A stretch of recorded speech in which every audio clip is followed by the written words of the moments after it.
Hvem er historie? Hvem er historie for, og hvem er historie af? I nye tider er historie som fag blevet opfanget som mere kønnet. Historiefakulteterne har relativt lige kønsfordeling, men forestillingen om en historiestuderende er i stigende grad forbundet med unge mænd, såvel som emner associeret med maskulinitet. Historiefilm er overvældende dramatiseringer af krige og såkaldte store mænd, såsom Ridley Scotts Napoleon eller Erik Poppes Kongens Valg, for slet ikke at diskutere naturen af internettets såkaldte pophistorikere. Det er vigtigt at nævne, at der findes masser af kvinder, der finder emner såsom militærhistorie interessant, og ideen om, at historiske emner tilhører et køn, er meget arbitrær. Men det er heller ikke en hemmelighed, at emner såsom vikingekrigsføring ikke ligefrem appellerer til unge kvinder. I dette program vil jeg udforske oplysningstiden, en periode af radikal forandring, hvor stort set alle aspekter af den gamle samfundsorden blev udfordret. Dette gælder især kvinders rolle og forestillingen om kvindens plads. Jeg vil kigge på kvinders samfundsmæssige roller op til oplysningstiden og den indvirkning de nye oplyste og liberale idéer havde for kvinders forhold. Det vil jeg gøre hovedsageligt ved at kigge på en række af kvindelige tænkere, som analyserede og udfordrede deres samfund og genfortolkede deres egen plads i deres nye verden, såvel som mere samtidige forskere, der kan give en klarere forståelse på disse tænkere, deres værker og deres kontekst. Det patriarkalske samfund er meget gammelt. I skabelsesberetningen bliver mand skabt i Guds billede, og kvinden skabt ud fra manden til at holde ham med selskab. Eller tag Paulus' Korintherbrev, et grundlag for den kristne kirke som institution. Med et par pergamenter blev kvinder beordret til at tie i den kristne menighed. Kvinder kunne derfor ikke deltage i udviklingen af kirken og dermed udviklingen af den nye kristne samfundsorden. Kvindens plads i den vestlige kristne samfundsorden vil dog stadig udvikle sig meget over de næste århundreder. Historieforskeren Anna Marchini beskriver den udvikling som fra den syndfulde Eva til Jomfru Maria. Middelalderens foragt for kvindelig seksualitet udviklede sig over til en romantisering af kvindelig beskedenhed. I perioden op til oplysningstiden kunne og skulle kvinder opnå succes ved at leve op til samfundets idealer, der nedstamte fra den tidlige kristendom. Så på trods af de udviklinger, der forløb, var kvinders plads stadig bygget på disse gamle forestillinger om kvinden som mandens underordnede partner. Marchini udpeger, at på lang sigt var der meget lidt forandring for kvinders forhold under loven. Mange år efter oplysningen vil loven i Frankrig udelukke kvinder fra regeringsposter på præcis samme måde, som den havde udelukket prinsesser fra troner siden middelalderen. Som tiden gik, blev der i stigende grad sat spørgsmålstegn ved denne gamle orden. Den katolske kirke mistede monopolen på vestlig kristendom, og fokus blev stillet på den menneskelige tilstand. Økonomisk, teknologisk og kulturelt havde verden ændret sig for hurtigt til at den gamle orden kunne reformere sig med. I 1776 blev USA etableret. Denne nye republik og dens delstater havde en selvopfattelse af dem selv som det store, oplyste og liberale eksperiment, bygget på frihed og retfærdighed for alle. Men i modsætning til den franske revolution, medbragte den amerikanske revolution markant mindre radikal samfundsomstrukturering. I hvert fald på føderalplan, men ser dog mere omfattende forandringer i individuelle delstater. Og det er vigtigt at bemærke, at magtforholdet mellem delstat og føderalmagt var langt fra afklaret i denne del af Amerikas historie, og lokalpolitik har haft en meget mere omfattende betydning. Efter uafhængighed så man mange historier om liberalismens lighed i fuld effekt. I adskillige stater, især i det nordøstlige USA, ser man individuelle sager med kvinder, sorte og andre marginaliserede grupper, der deltager i den demokratiske proces på helt nye måder. Politisk bemyndigelse lå typisk bag en form for rigdomsbarriere, men ofte ikke andre.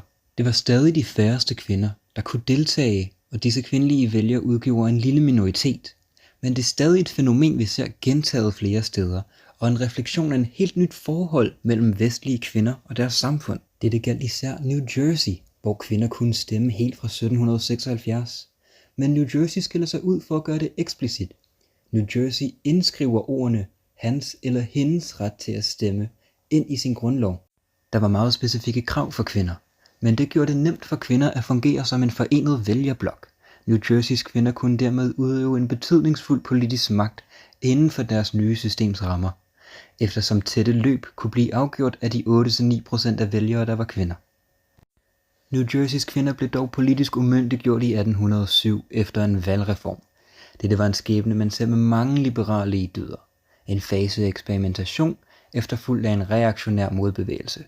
I kontrast til den amerikanske revolution, var den franske revolution meget mere transformativ. Revolutionen medbragte altomfattende forandringer. Monarkiet blev erstattet af en ny regeringsform, med en mandat bygget på populært styre. Kirken og staten blev adskilt, og liberale idéer om universelle rettigheder som ytringsfrihed blev erklæret for alle mand. Men de revolutionære liberale principper kom hurtigt i konflikt med den gamle samfundsstruktur. En masse ubehagelige spørgsmål skulle besvares, og en masse paradokser opstod. Hvorfor var fæstebønder frigjort, men ikke slaver? Hvorfor kunne rige mænd stemme, men ikke fattige? Og hvad var kvindens rolle i erklæringen om mænds rettigheder? Afskaffelsen af den gamle orden efterlod et hul. En mangel på årsager til kvinders underordning. I hendes bog The Enlightenment beskriver den engelske historiker Dorinda Outram, hvordan mange af oplysningens tænkere ville erstatte den teokratiske orden med en ny, naturlig orden.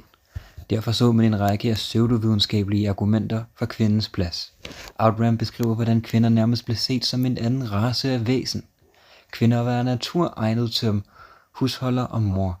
Ikke af religiøse årsager, men af biologiske, grundet deres reproduktive kønsorganer, i takt med andre pseudovidenskabelige myter, som deres mindre hjerne og anderledes nervesystem. Dette blev grundlaget for en logisk og såkaldt rationel forklaring på kvinden som underordnet manden, og igen ekskluderet fra institutioner som for eksempel den lovgivende forsamling. Årsagerne var nye, men kønsrollerne forblev. Oplysningstidsfilosofen Jean-Jacques Rousseau beskrev i sin bog Emile den ideale opdragelse af en ung pige. Den fremgår som en lang lektie i at være underdanig til hendes fremtidige mand. Hun skulle fokusere på sine traditionelle pligter og skulle opfatte sig selv som en juniorpartner i en union mellem de to køn.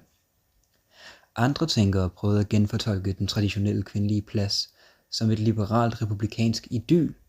Marie-Jeanne Roland var en meget politisk aktiv kvinde i sin tid, men på trods af sin egen karriere i politik, anså hun selv kvinder som bedst egnet til en passiv rolle i samfundet. Den republikanske kvinde var en mor, der opfostrede fremtidige borgere og støttede hendes mand. En af oplysningstidens mest velkendte kvindelige stemmer er den franske dramatiker Olympe de Gouges. De Gouges er i dag anerkendt som kvinden, der banede vejen for andre feminister, både tidlige og senere. I lys af erklæringen af mænds rettigheder skrev hun sin mest kendte tekst, Erklæringen om kvinders rettigheder. Teksten er en semisatirisk præsentation af og opgør med sexisme i Frankrigs retssystem og bredere samfund. Den blev hurtigt populært blandt parisiske protofeminister. Det vil dog være en fejl ikke at kigge på flere af hendes værker og få en mere afrundet billede af både de Gouges, såvel som det revolutionære Frankrig. I bogen Reading Olympe de Gouges gennemgår Carol Sherman de Gouges litteratur. Hun skriver om de Gouges dramaværker, hendes breve og den verden hun boede i. Hun beskriver, hvordan de Gouges forskellige værker danner fælles træk. Sherman udpeger, hvordan de Gouges forskellige stykker omdrejer husstanden som typiske dysfunktionelle. De Gouges argumenterer derfor for at reevaluere og restrukturere familien og kvindens plads i den. For at skabe og bevare forenede familier. Det skulle opnås ved at værdsætte kvinden og gøre hende til en lige partner i stedet for en underordnet medlem, både i familien såvel som i samfundet som helhed. De Gouges havde en direkte påvirkning på andre parisiske kvinder, såsom Pauline Léon, en af de mest højlydte kvindelige stemmer i det revolutionære Frankrig. Pauline Léon er en meget interessant karakter, grundlægger af Samfundet af revolutionære kvinder og leder af Sansculotternes kvindefløj. Hun talte flere gange til nationalforsamlingen vedrørende Paris' kvinders bekymringer. Pauline Léon var også højlydt omkring kvinders ret til at tjene i militsgrupper. Militær tjeneste vil gøre kvinder aktive frem for passive borgere. En forlængelse af de Gouges' ønske om, at kvinder skulle være mere fuldendte og ligestillede samfundskomponenter. Disse tidlige diskurser om kvinders plads i samfundet er ofte ekskluderet fra de historiske narrativer, på grund af at de ikke metaboliserede sig til klar, langvarig forandring. Hvis man starter med kvindebevægelsen i starten af 1900-tallet, kan man danne en klar linje fra bølge til bølge af feministisk bevægelse.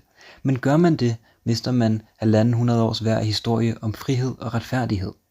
Det gør også tabt, at det ikke var en konstant march fremad, at en bølge ikke slog igennem, og vejen fremad sjældent er lige. Kvindelig modstand til det patriarkalske styre fandtes før og efter oplysningstiden, men oplysningstiden giver et unikt vindue ind til en periode, hvor det var nemmere at udfordre sit miljø. Forhåbentlig har vi nu en bedre forståelse på historien om vores samfund og hvordan vores pladser i det kom til.